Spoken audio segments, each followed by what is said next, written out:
Okay, so today we worked on side control, starting in a position where I'm keeping the hips in a box, mostly with my knee and my elbow. So I'm closing my knee to my elbow in this kind of position, and I'm fighting for the crossface. If I'm able to get the crossface, I'm hooking my fingers into the armpit, and I'm using my shoulder. I'm closing my elbow and using my shoulder to turn his chin away.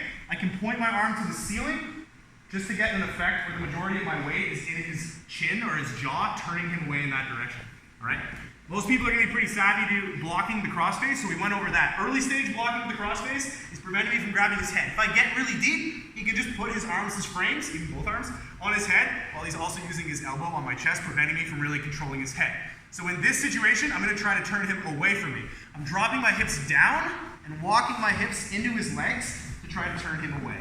All right? In both these scenarios, if I get the crossface and I turn him away, for today, I'm checking the hips with my forearm and hook of my hand and bringing my chin up into a type of knee on belly position.